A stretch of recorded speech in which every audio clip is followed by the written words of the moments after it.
日本的岸田文雄现在正在美国访问，那么也预计会在国会演说。但这一趟主要是什么呢？对于日本来讲，哇，它可能是他救国内民调的一个重要的行程，但也要对一些国内的民调有帮助，不能只配合美方，不是吗？所以这次会晤呢，据知情人士在媒体上的分析认为，拜登去见岸田文雄讨论。这两个人要讨论德州的高铁计划，我们讨论了好几次这个基建上面哦，美国的确是有一些弱项，所以如果运用跟日本的合作呢，日本的新干线子弹列车的技术用在这个地方。会不会双方得利？因为这个德州高铁计划哦，是拜登的竞选重大的支票，长380公里，成本要300亿美元。哎，是不是有进展？能不能够达成？我想可能要先砍价再砍价啊，不知道。但德州这个高铁实在太长，我们估计过哦，大概目前已经撞死将近100个人了。那用日本技术的话，是不是日本的岸田文雄可以带回去？跟国内人说，我有帮忙大家达到生意，而美方也可以有新的技术引进，确保更好的技术跟水准品质，或者是安全啊，或者是速度哦。当岸田夫妇到白宫去访问的时候，还一起很温馨的走去吃海鲜餐厅的晚餐，那还特别强调说，这个餐厅呢是日本空运海鲜款待岸田。是暗示加大进口日本水产吗？那我想的不是，我想的就是核废水的海产嘛，没有啦，就是这个是日本空运海鲜到美国来吃日本空运海鲜啊，代表它的善意。而中国进口扇贝数字现在还是处在一个禁令底下0这个数字，但是呢，日本说它把这个去所有的加工的扇贝呢是在墨西哥完成之后。数字其实不减反增啊，还是卖很多出去，卖给谁？卖给美国。以日本扇贝出口被中国大陆禁令满半年之后，今年2月的逆势成长已经增长了9%，统统卖到美国。所以去卖水产，还有跟高铁的可能的合作，是岸田此行可能可以带回国口袋里的。伴手礼吗？那日本的经济被说被通膨吃掉了哦，所以最近一些降息的政策也开始改变。日本实质的薪资呢，连23个月都在下滑，包括所有的调查实质薪资都比过去下降了1.3%，连续23个月的萎缩。所以在日本很多的物价飞涨会成为民众很大的民怨的来源，而日本的晶片补贴呢，占 GDP 的比例远超过美德法，多高呢？3年投入3.9兆日元。那么相当于国内 GDP 的0.71%，所以他很重视晶圆这件事情的发展，这个补贴却是没有办法，就其中只有5000亿是用来实际的资金支付了，大部分都是债券，就是负债再负债来支应晶片的发展。那过去为什么会没有办法发展起来，也是被美国挡的嘛，一度就是美国的政策怕它超越，而现在无论如何在疫情当中，大家都发现。短缺太严重，所以现在才跟台积电嘛不断的在设厂，当然也造成美国的紧张。熊本设厂之后，美国也要加大第3厂要成立用2奈米的这个情况咯。难兄难弟怎么形容？韩日都要到这个中国。接下来也会有另外一场峰会啊。那韩国呢？今天国会南韩正在进行选举哦，大概傍晚左右，可能待会儿我们会看到选举的结果哦。那很多的南韩的资讯里面都在影响选情，大家看到的很有意思是为什么？医师罢工潮这个还很严重，驻澳洲的大使贪污请辞，第一夫人收名牌包的丑闻，南北韩的关系紧张，那大家话题最多的就是网络迷因大葱革命，是哪根葱啊？到处都有葱，在南韩这是怎么回事？因为呢，尹锡悦到了一个超市，大选期间跑去超市的时候，跟大家说：“哎呀，这葱没有多贵嘛，挺便宜的啊，这个市场很合理，875韩元，台币21块啊，在我们台湾看还是蛮贵的了哦，它很合理啊，不算贵哦。”结果被打脸，因为几乎所有的媒体的分析里面，市场价格都是3000到4000，这个价格呢是为了总理要来，所以特别给他打折，打到骨折。然后民众就说你不知民间疾苦，所以在野党就拿葱当做一个象征来抗议执政党。你看到处都有葱，那雪上加霜的是他们中选会啦，甚至在投票日禁止民众带葱到投票所去。你不禁止还好，因为禁止民众又要带啊，所以还有人弄成葱的发型葱的头发、葱的衣服进到投票所，引爆了整个抗议潮，甚至政敌李在明还制作葱头盔，大家戴这个葱头盔，要不要抓起来？那所以日韩是不是跟着联美抗中这件事情，大家因为各自都有课题要面对，还有没有办法一致就很难说了。赖教授，岸田的民调目前是史上最低了哈，而且还一直往下走，看起来没有起色。对于岸田来讲，他压力很大。是，9月就要改选了。那如果以他目前这么低的民调，他大概就到9月了，就没了啊。所以对于他来讲，他必须要奋力一击。现在4月了，剩下时间不多。这次他到美国要待6天，很长的时间。可是我对于高铁并不看好因为1公里将近1亿美元。各位想想，第一个，在美国征收土地有那么容易吗？第二个，施工有那么容易吗？你要用日本的工人还是用美国的工人？我们台积电当时是美国要求说你要在规定的时间内，你给我让拜登能够减产，所以我们当时就是日夜赶工啊。结果他的建筑师工会是不是抗议？对不对？说你这样子破坏，然后都用台湾的工人。那你请问一下，你要用美国的工人吗？美国的工人跟你赶工吗？怎么可能？美国的工人，你一条铁路1迈尔都要修多少个月？17、18个月，搞不好都建立不起来。那所以我觉得你用美国的工人，我也没把握。那第三个就是它的成本会一直节节上升，绝对不会是这个价钱。那最后一个就是营运，到时候能不能营运得起来，我也怀疑。所以我个人认为这个高铁的情况不好。但是岸田还是有赚到东西，为什么？台积电。第一个，台积电的策略，为什么说台积电岸田有赚到？也就是说，他花了5000亿日元换了一座台积电，那补贴给台积电嘛。但是因为过去日本是被美国禁止，说你不可以给我生产那个晶片，你可以有原料，你可以有设备，但是你不可以给我做出晶片来。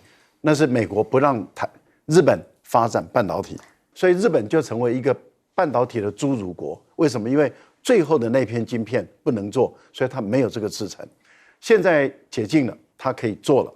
那第二个呢？它要台积电体质好的一家公司，生产的是成熟制程不是先进制程是10几奈米的，很成熟制程的。所以对台积电来讲，这技术含量不高。可是对日本人来说，我先学会制程很重要，很重要。接着以日本人的能力来讲，它接着就慢慢的就提升了，所以我觉得未来台积电的强大的竞争对手很有可能就是日本了。为什么？因为日本人一旦学会制程，他往上提升以后，各位想，他有设备，第二，他有原物料，那他的这个工作的文化跟我们台湾很接近，也都是工程师都很愿意，都可以加班的。然后这样的一个情形下，你想想看，未来的最大的竞争对手，搞不好不是韩国，而是日本。这一点。那韩国现在的一个尹锡悦面临的一个最大的痛苦在哪里呢？是因为他目前的民调也是极低我用3个极低。那如果这一次的国会他的政党输了，他就跛脚了，是马上跛脚。所以对尹锡悦来讲，他现在压力很大，因为他的政党如果败了，我想尹锡悦就没有办法好好执政了。虽然他们的总统任期只有1年，可是一旦他的法案在国会里面都通过不了，那你想尹锡悦还能那么嚣张吗？还能够对在野党这么的无理、这么的粗暴吗？其实，民进党现在在国会不到一半呢。国民党、民众党合作吧，把这个粗暴的民进党压一下吧。是，委员怎么看？尤其是现在今天国会大选，待会在南韩也会有新的结果出炉。这个尹锡悦的情况，现在人啊，你虽进不二生菜龟啊。他现在是他的所有的衰事是一项接一项这个被那个澳洲的大使之所以丑闻会重大，因为那是他的亲信，他保护了他。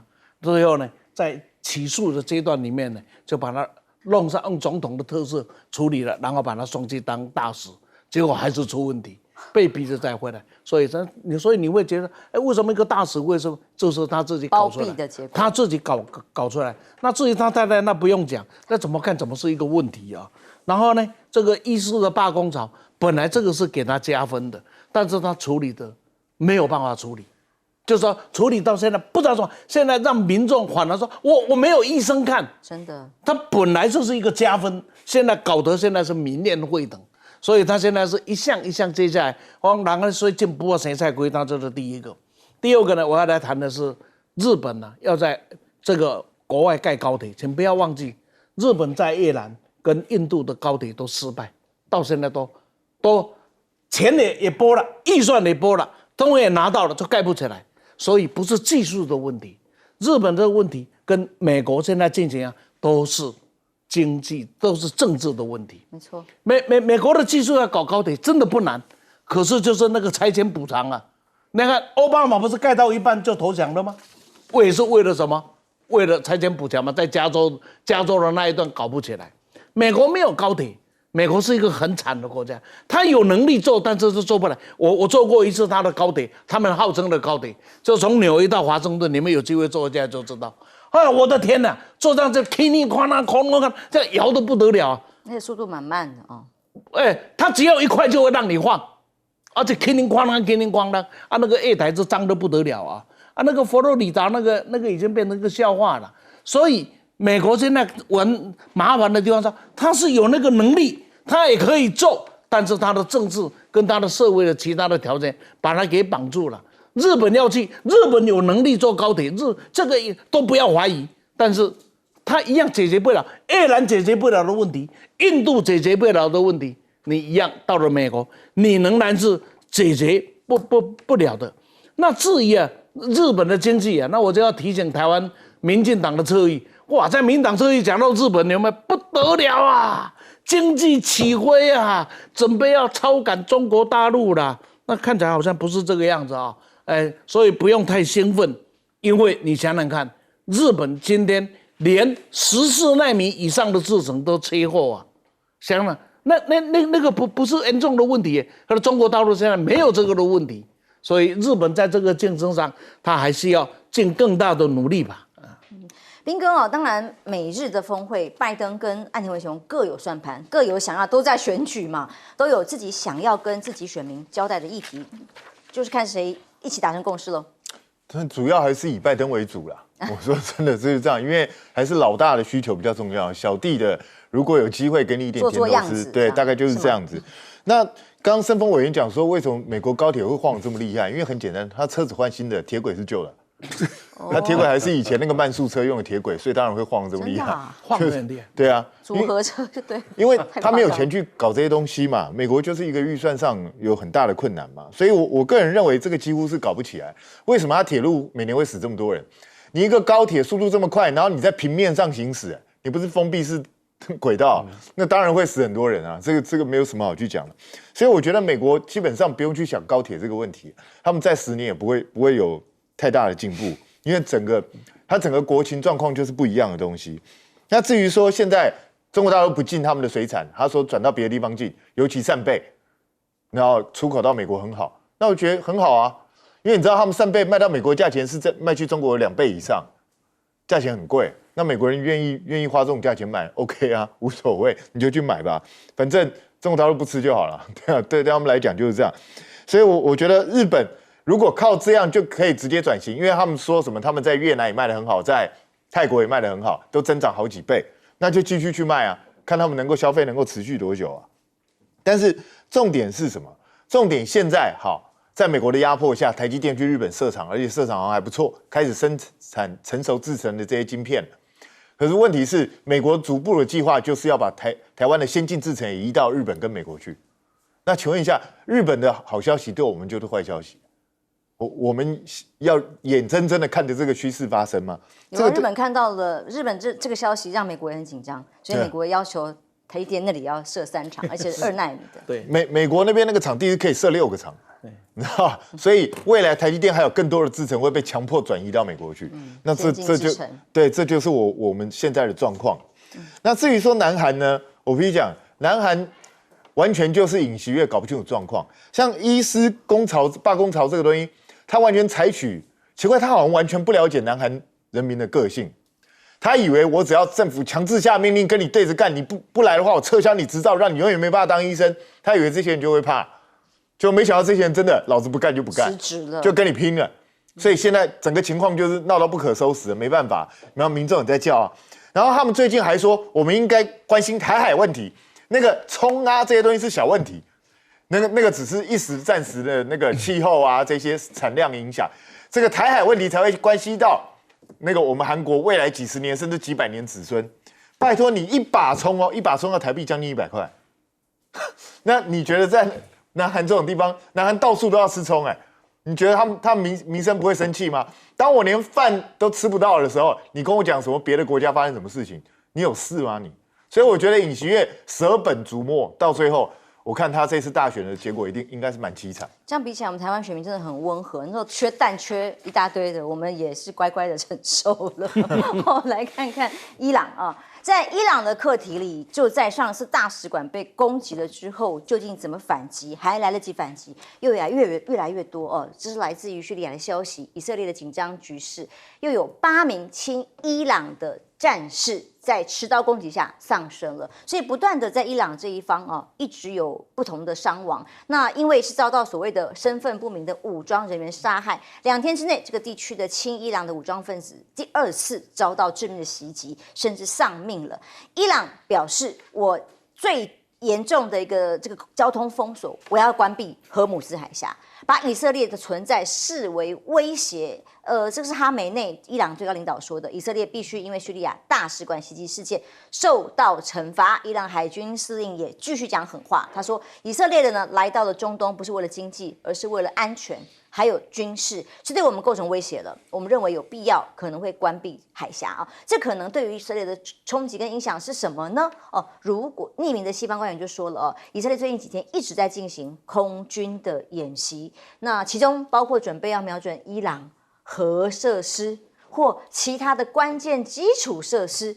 如果伊朗的报复性袭击直接攻击以色列的话，他就会直接干脆回击，就往这些核设施，哇，那个是一发不可收拾的，这样的状况可能要发生了吗？而伊朗跟以色列最严重的紧张情况下，在外媒的报道里的核大象就在房间里，这个核大象房间里的意思是什么？随时都可能就会不小心就动了，就开始产生更大规模的攻击。因为以色列还在继续扩大对伊朗的官员军事外交的攻击那伊朗要逼到什么地步？他们喊话一直在呛的这个为了生存的威胁，可能会做到什么地步？现在是连美方、西方社会都很紧张，而纳坦雅胡的处境当然艰难了包括跟土耳其的贸易制裁，要以色列说要报复的。这个土耳其呢，因为加萨冲突宣布，大家国际社会在人道上，联合国的这个要求主张停战的消息，土耳其也是所以以贸易来威吓他赶快停止，但是以色列说我要报复，他没有改变。同时，美国想要当和事佬也一直不成功包括布林肯说，以色列跟美国官员下周就可能针对去攻击拉法的事情商谈。那在我们会谈之前，以色列应该啦不会入侵拉法，其实他也没有把握。甚至有个独家消息说，出于对两伊战争可能会有担忧，伊朗的高级官员将要去访问美国，是要跟美国谈出一个什么样的结论吗？就是伊朗外长准备在4月18号将会到相关的问题的这个相关核心的单位去了解，而美国据了解已经核发了入境签证，所以美国也不一定在以色列这边的时候，而伊朗呢，却又有被发现说是不是把这个武器给胡塞组织的这些武器呢，现在美国把它没收了，说我们要把它直接转交给乌克兰。那里面包括了5000多支的这个步枪啦、手榴弹机关枪等等足以武装4000人的旅，其实很大，所以担心又会不会再进入伊朗呢？现在关系是真的剑拔弩张，那对于伊朗的反击，没有谁有把握会到什么程度？教授。中东地区的战火，我们真的是越来越担心，真的是一触即发因为如果说真的是爆发了更加激烈的冲突，或者是冲突一直恶性的往上盘旋的话，那当然一定会影响2个层面，一个就是金价，金价已经连涨7天了如果再这样子一直攀升上去的话，那金价的涨幅度就会更大。那因为很多国家的政府他们都在做避险的工作。第二个就是油价也会跟着飙涨。油价一飙涨的话，那很多国家的政府他们努力的要控制这个通膨，可能他的努力就会付诸灰烬了那这个对美国的联准会来讲，对于欧洲他们的央行来说的话，因为目前他们都一直希望能够降息来去控制他们目前的通膨，现在的情况看起来是越来越不理想了。那伊朗本身也面临的压力是越来越大，就是说他国内里面要求要报复的声音很大，甚至最高的领袖已经下定决心，就是一定要报复。那问题就在于怎么报复，向谁报复？那当然优先对象就是以色列，其次就是美国。那美国的其次对象是往后一点打，还是只要给美国施加压力，说因为你支持以色列，所以我就不得不把责任算在你身上。可是你如果不再支持以色列，那我们之间的这笔账我们可以暂缓或者好算来说。那所以他就要把他的力量集中在对以色列。对以色列要怎么打击？那像目前有各种说法，有一种说法是认为说去攻击以色列在海外的大使馆，所以以色列现在的大使馆都保持高度的警戒跟关闭了啊，尤其是在安全上比较难以维护的情形下，他都关闭大使馆，那就是让馆内的人越少越好。这样的情形就是减低他的伤害。二方面，他担心的就是他的本土内遭受到大的攻击。那目前已经传出来了啊，就是说伊朗已经大量的在运送他的军事物资，所以你才会看到说他们能够拦截到一批胡塞组织的这些轻兵器啊，因为他的武器里面比较重兵器的是往叙利亚，也就是他走陆运，也就是从伊拉克到叙利亚。另外有一部分再往北走就到黎巴嫩，这个部分里面是放到这个叙利亚跟黎巴嫩来对以色列进行攻击，所以目前的军事行动已经在开始产生动作了。二方面，透过海运，那么往这个也门在走的时候，那我们看到美国拦截的这一批里面，他们就把它送到这个乌克兰去。那这个当然对伊朗来讲，你就是非法，你就是强盗嘛，占领我的东西，那很有可能伊朗会报复。好，我们现在要看的是这样子，是伊朗如果开始攻打更火力更大的去攻打以色列，以色列一定会反击。而以色列已经不排除会直接攻打伊朗的核设施。现在的情况是不知道伊朗的核武器发展到什么阶段。过去在联合国的原能委员会里面是说，它的60%的烘度的浓缩铀是已经有了，但是还没有到80%到90%以上。可是问题是，60也可以做出核弹，只是说它是属于脏弹类型的，还不到这种纯铀的这种核弹的类型。可是脏弹也是有放射性的，它本身也会构成杀伤力。所以目前来讲，国际间大家很担心的就是，伊朗假设把这个脏弹用来丢在以色列的本土，以色列这种国家，它也会毫不迟疑的把核弹直接丢在伊朗的本土上。那是不是中东先爆发核打击？那伊朗现在又主张，就是说，如果他的政权或者他的国家安全上面临威胁的时候，他不排除就封锁这个赫尔木兹海峡。那这个对于中东地区逊尼派来讲，就影响就很大了，对全世界的油价影响就很大。所以我觉得，目前中东这个地方真的是一个火药库了，确实是有很高的风险的。红海危机没完没了，又有另外一个海峡可能要被封了。休息一下，马上回来。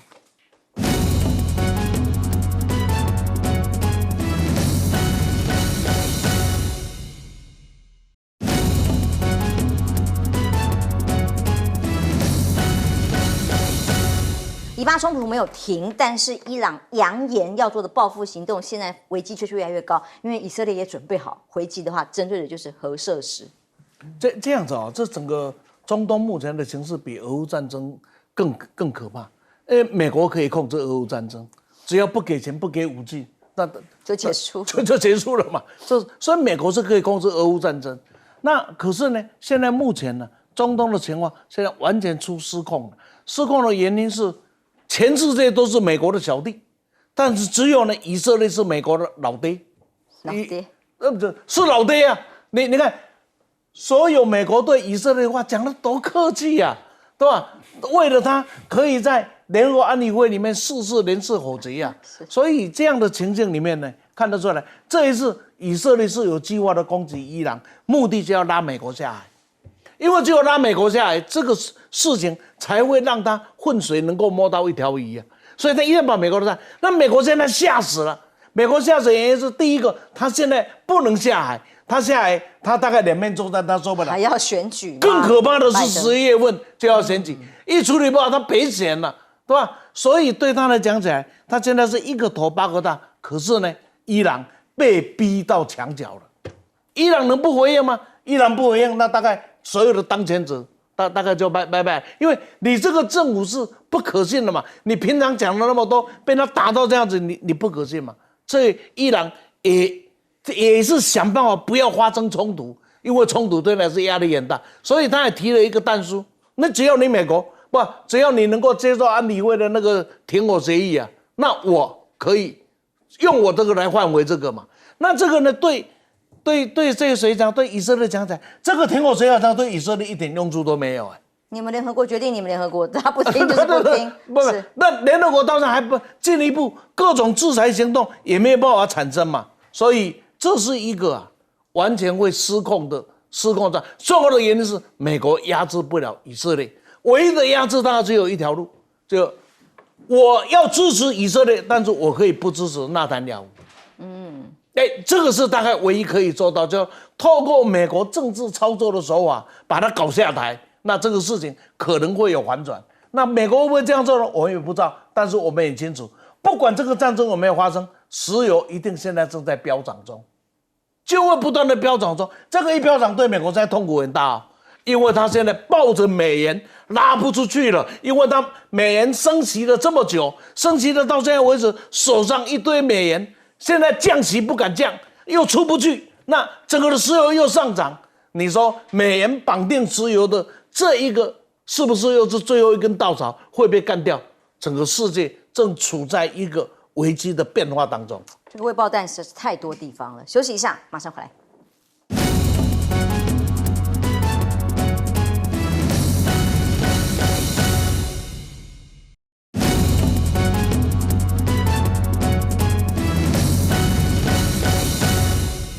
伊朗跟以色列的冲突里，为什么外媒会形容说就好像核大象一只会引爆的核大象就在你的房间里，那么的迫切跟那么的危险？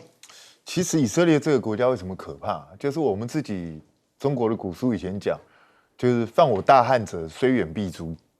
可是以色列是现代真正实践这个，只要得罪了以色列，你逃到天涯海角我都弄你。所以你看那时候他们去抓那些二战的那些纳粹什么，到天涯海角到处去找。想办法把他找回来，抓回来，然后审判，他们就是这样搞。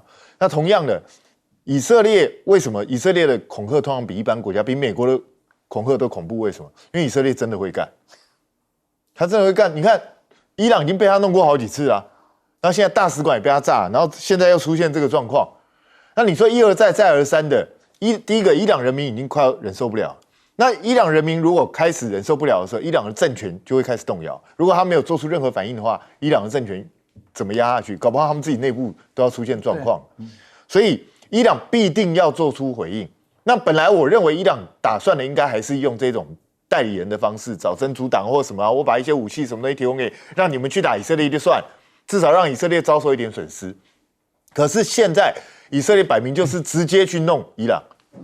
那这个东西，当对方一而再、再而三是直接对抗你的时候，伊朗如果还是用代理的方式，你没有直接对抗他，那就很危险。那你的威望就会被人家压过去。所以我觉得以色列现在的动作是不断的在逼使伊朗做出更积极的动作。那伊朗为什么威胁要封锁荷姆兹海峡？就是要让其他的国家去压制以色列。没错，因为他一旦封锁了荷姆兹海峡，大家都不要出去玩了，全部都被困死在里头。还有货运，所以他希望这些国家给以色列施加更大的压力，但是我必须讲，这一招其实不见得会有用，因为以色列只有一个嘛，就是只要美国人听我的，其他我都不管。他基本上就你看，从加萨走廊发生到现在，他就是一直咬死了美国，然后只要美国支持他就是持续这样做，到现在还要研究怎么进攻拉法。然后虽然现在美国是说布林肯是说我们还要再研究，还不一定。我跟你讲，我认为以色列一定会打，因为对他来讲，纳坦雅胡其实没有什么退路。观众平安，欢迎收看 TBS 新闻大白话，我是王子秋。刚刚从4点多开始，一直关注的就是马习2会的最新消息。首先跟我们一起讨论国际以及这些重大消息的来宾，第一位是前立委李胜峰，主持人好，大家好。国际政治专家赖岳谦老师，主持人好，跟朋友，资深媒体人江汉斌，主持人好，大家好。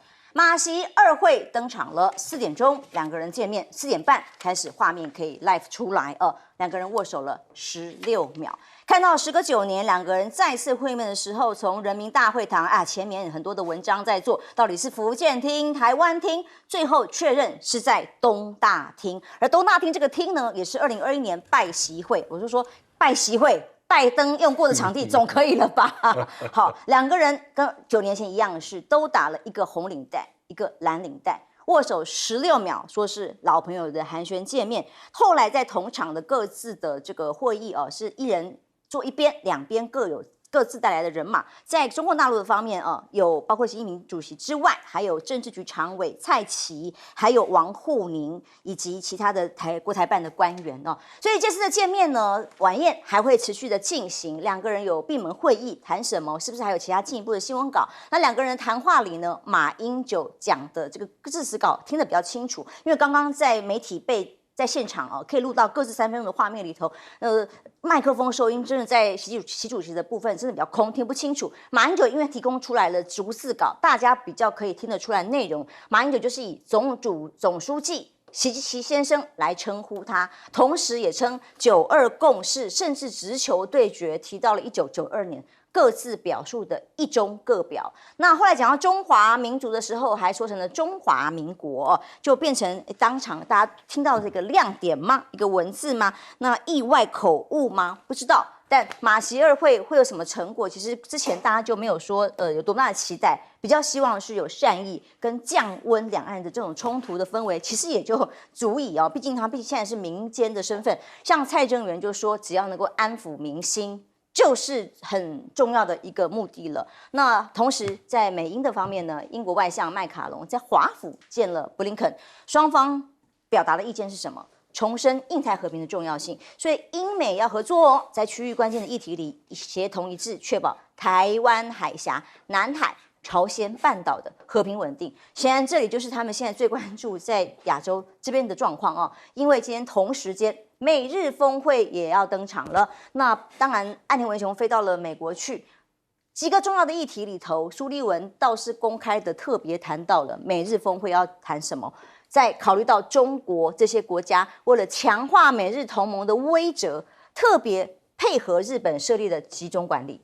那么自卫队这个所谓的统合司令部计划将会加强驻日美军作战指挥功能。当然我们看到还有提升驻将的这个层级还有南海联合巡航会将增强，包括了在海军巡逻的部分，见到3国加上澳洲会有各种形式菲律宾这里的冲突要怎么样控制呢？控管呢？甚至日本首相岸田文雄到美国去，当然对他自己来讲，国内的政局支持度最重要，但要怎么在这趟的行程里面拿到一些分数回国，提升民调支持度在见美国的时候，当然还是要剑指中国，但他特别强调，纵观俄罗斯侵略乌克兰、中东跟中东局势这些我们正面临的历史转折点，就是日本下定决心要做什么呢？他也向国内的人展现一件事情，要强化日本的防卫力，就是说军事自主这件事情要回到日本的手上了吗？那中菲的紧张关系也一样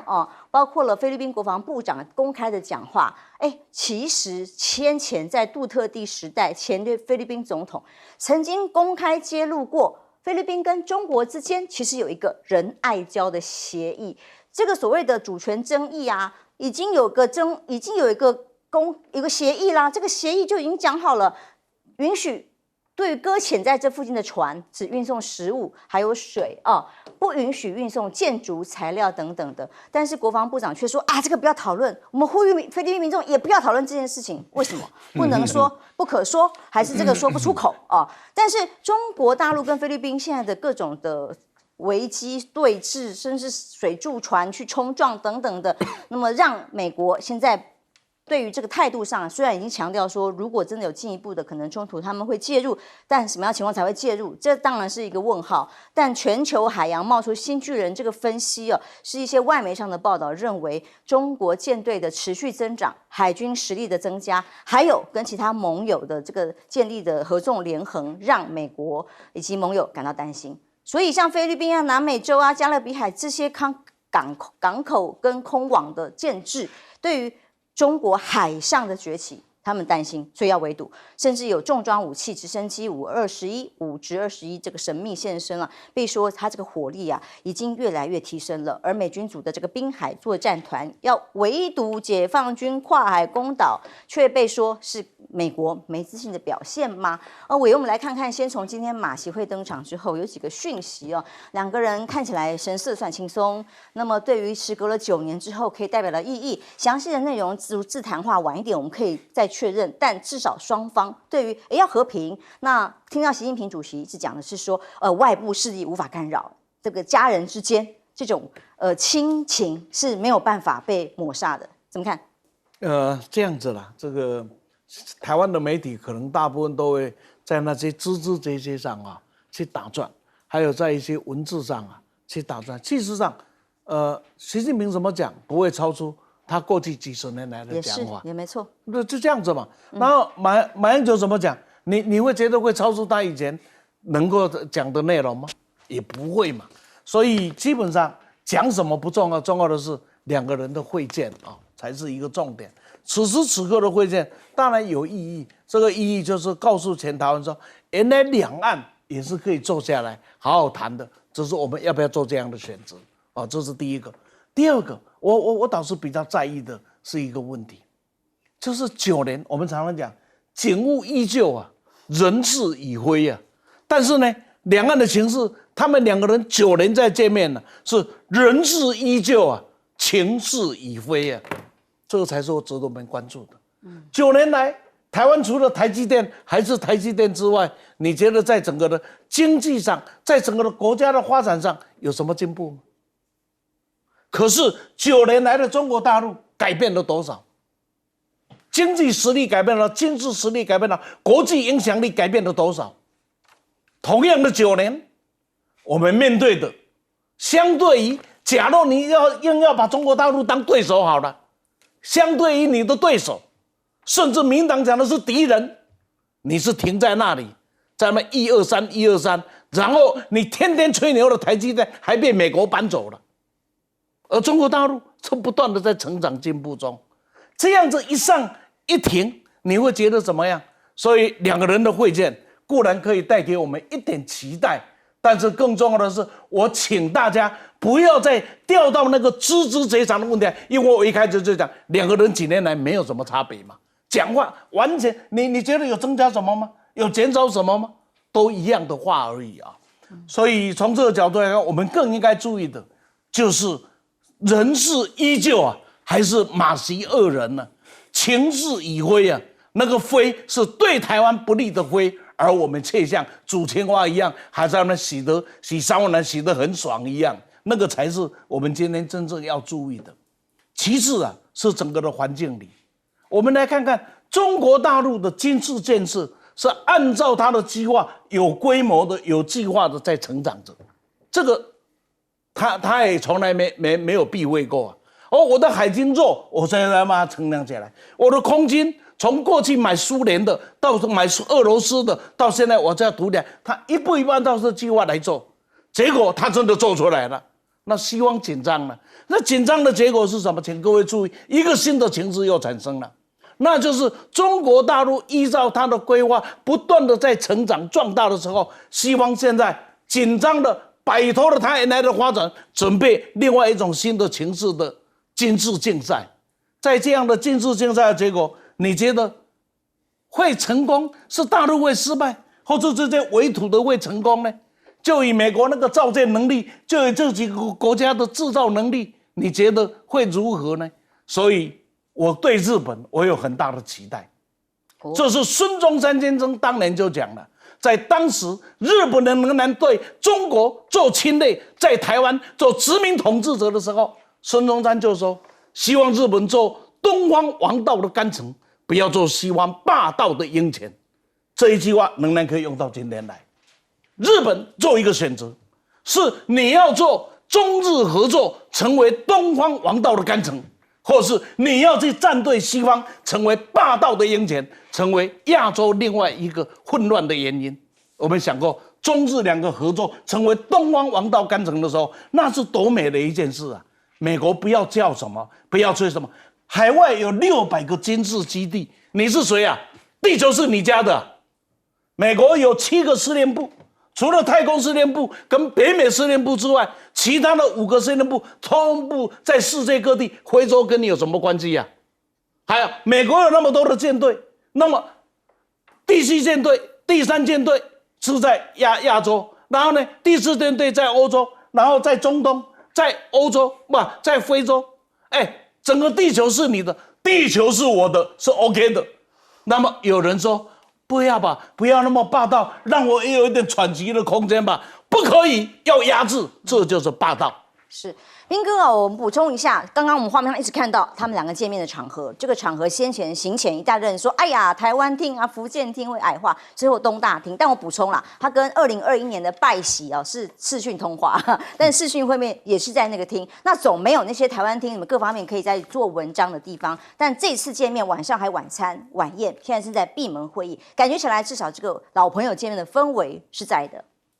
我是觉得这次应该是理论上不会有什么意外的东西出现，大概就是双方以让而生，下而应，其真也君子，大概就是这样子，就是互相客套一番，也不会讲出什么很出彩的东西啦。因为实际上两个人身份现在已经不太一样了嘛，然后整个局势也完全不一样了，所以你说他们会讲出什么新的东西来，我是觉得不太可能了。那只要他一切行礼如仪，基本上习近平就是表达了善意嘛。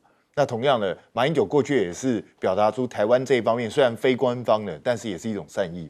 那两岸其实说真的啦，也不只是现在两岸想要降温，美国也很希望两岸之间赶快降温，不然他也受不了。所以大家都希望的情况下，我认为两岸应该至少在现阶段为止是会比较和缓一点，不至于冲突这么多。但是不要忘记，很多事情还没有解决。我们的金门的问题还没有解决，我们的那个就是我们海钓被抓去的那个士兵还没有回来，还在滞留当中。对，所以这个还是很多麻烦的东西存在。但接下来这就不是马英九能够去管的事情，这要看赖清德怎么去做。那但是美国它整个包围态势还是非常明显的啦。那我觉得它这个包围态势很妙的，就是大家如果没有注意到的话，美国已经慢慢转变它的包围态势。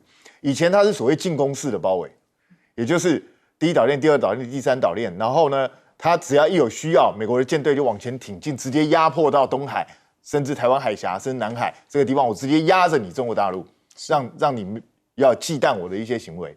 可是现在不是，现在美国是叫他的小弟往前上，他自己往后走。所以这代表什么意思呢？代表美国其实知道，他已经不能够再像过去那样直接所谓的自由航行啊，我高兴去哪就去哪，甚至直接进入中国大陆的领空领海。对手已经不一样。对，因为对手已经非吴下阿蒙了，所以这就是为什么他一定要不断的去找什么日本、澳洲、菲律宾这些有的没有一起来演习演练。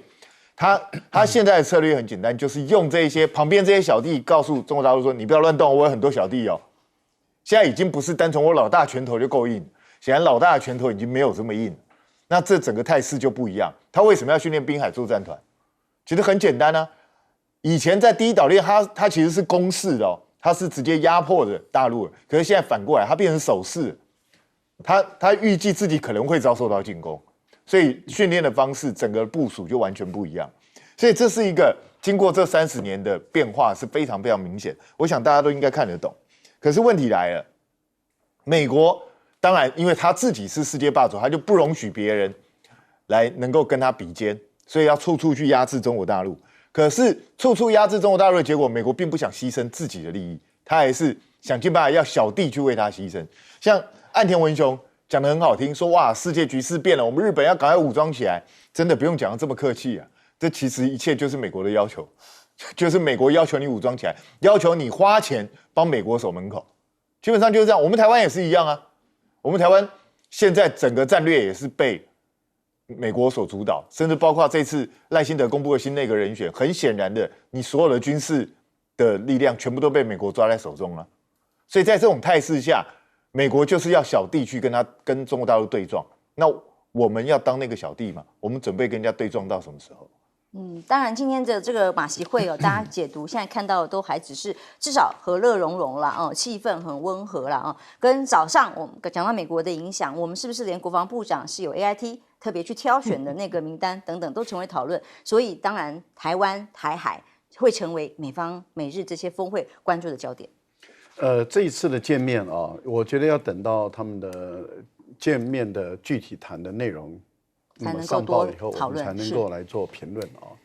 但是如果说把这次见面跟2018年的见面来比的话啊，那2018年那时候习近平跟连战的见面，那是有意义的哦。为什么呢？因为那个时候我有参加哦。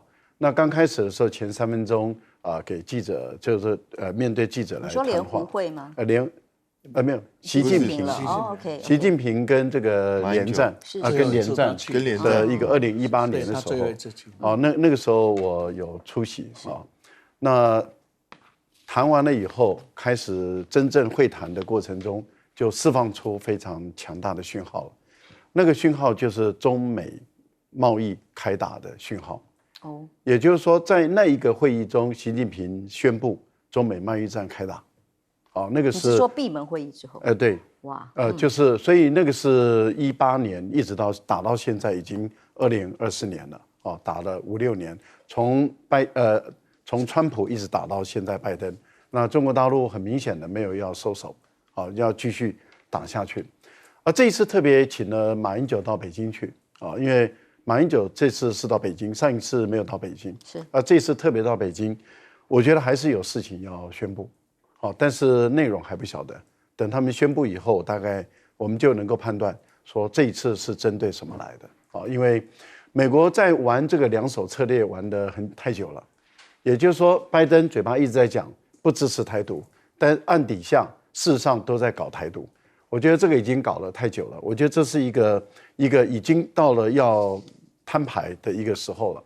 另外一个就是美国在菲律宾、南海这个地方捣乱，为难中国大陆也为难太久了。因为英国有一个公法，就是国际法的一个学者，叫做安东尼啊，他最近才出了一本书，他查考了英国的所有的档案局跟法国所有档案局有关于南海的问题。因为从2009年南海开始乱起来以来，他就开始感兴趣，一直在研究南海的问题。他明确的发现，英国跟法国的所有的外交档案都确定，在19世纪到20世纪，特别是在19世纪，南海的西沙群岛跟南沙群岛完完全全属于中国。美国也清清楚楚，美国在殖民菲律宾的时候，从来没有想过南海的岛屿是菲律宾的或是美国人的。法国人在殖民越南的时候，从来没有认为这个南海的西沙、南沙是属于越南的或是法国人的，而他们都承认是属于中国的。那为什么1970年代美国开始闹？所以很明显的，美国闹就是因为要把中国在这个地方搞烂、搞臭、搞坏，这个就是他的阴谋。而且他的阴谋摆得很明白，现在中国大陆就直接打脸菲律宾，你白纸黑字都不认账。为什么菲律宾的国防部部长恼羞成怒，说别讲，那就代表什么？你白纸黑字都可以不认账的这种国家，真的是毫无信用的国家。是